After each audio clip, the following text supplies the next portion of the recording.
Hello everyone. Today's recipe is something you're all pretty familiar with. It's called Shahi Paneer or Butter Paneer or Paneer Makhani, and I'm sure you'll have ordered it at restaurants. Today we're going to make a much healthier and cleaner version at home, and it's not very difficult, and I'm sure you're going to love it. So let's talk about the ingredients. So the main ingredient in this is obviously the paneer. We're going to use around 14 ounces of paneer cut into cubes, bite-sized pieces basically. A puree of red onions, 1.5 medium-sized red onions, 3 tomatoes pureed, and then to the tomatoes I'm going to add an inch of ginger and 2 green chilies. I'm going to puree it with this together. And in terms of spices, we are going to use some turmeric, some coriander powder, some chili powder, some garam masala, and we are also going to use some milk. You could use cream instead of milk, but I prefer using milk to keep it healthier. So let's begin. I just added some oil to coat the bottom, around 3 teaspoons of oil, and it's hot already, and I'm going to add the onion puree into it. It's going to splatter a little bit, so be careful. And we're going to cook this on medium-high heat, and we're going to wait for the onion to get some color on it. While this is happening, this will take a couple of minutes. While this is happening, I am going to go ahead and grate the ginger and mince the chilies and add it to the tomato puree. So just to repeat, we're going to do around an inch of ginger and 2 green Thai chilies that will be blended together and added to the tomato puree. So I'll see you in a few. So it's been 3 or 4 minutes, and if you see that the onion is beginning to come together, it's not as wet and it's becoming sticky. So we'll go ahead and start adding the spices to it. So you're going to add a half teaspoon of turmeric,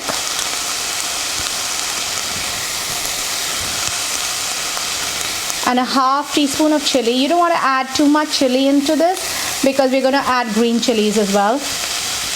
And then you are going to add 2 teaspoons of coriander powder. This one is an important one. And then some salt. And what I forgot to tell you all is that you're going to add some sugar to this as well.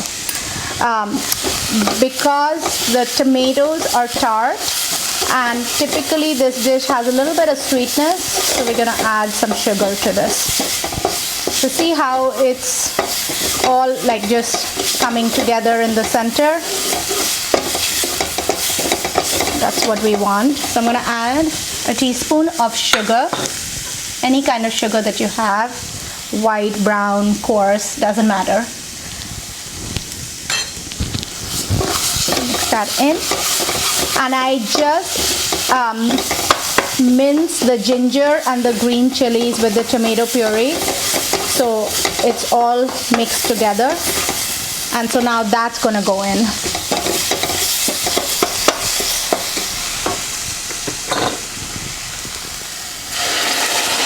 So this is 3 tomatoes, an inch of ginger, and 2 green chilies together.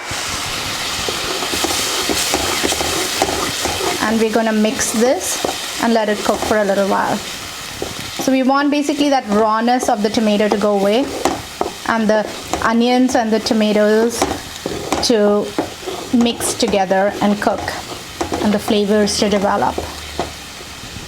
Okay, it's been 4 or 5 minutes, and if you look at the tomatoes, they have become darker and they don't feel as raw as when we started off, which is what we're looking for.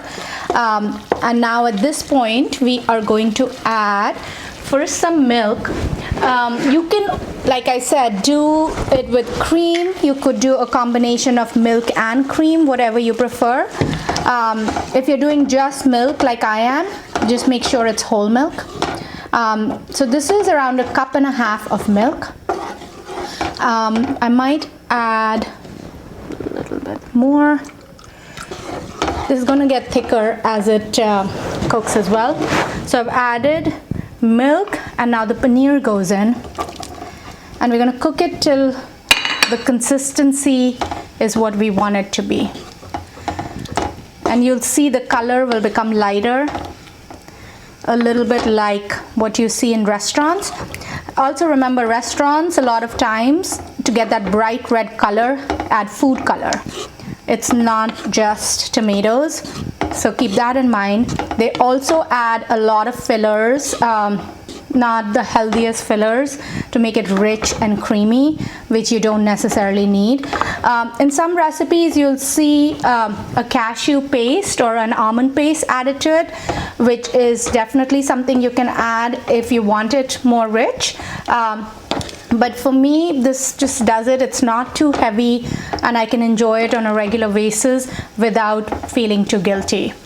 So I'm going to let this be on medium-low heat for 4 or 5 minutes before we finish it off. So I'll see you in 4 or 5. So it's been 3-4 minutes. Things have thickened up, and then I'm going to add half a teaspoon of garam masala and some cilantro. You could add a dab of cream at this point if you wanted.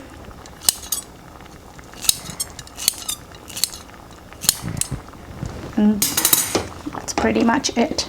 Let's mix this in, leave it for 2 more minutes, and then we're going to turn it off.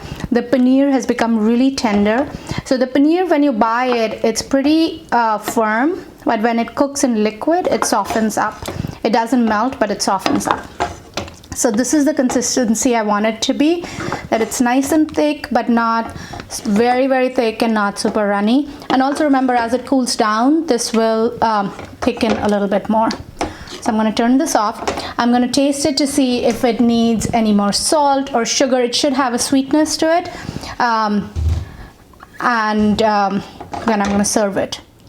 And here we have Shahi Paneer. I've garnished it with some cilantro and a dash of cream. It is still much healthier than what you get in restaurants, and so easy to make. You're gonna love this recipe. Please give it a try. And if you ever have questions, ping me and I'm happy to help you out.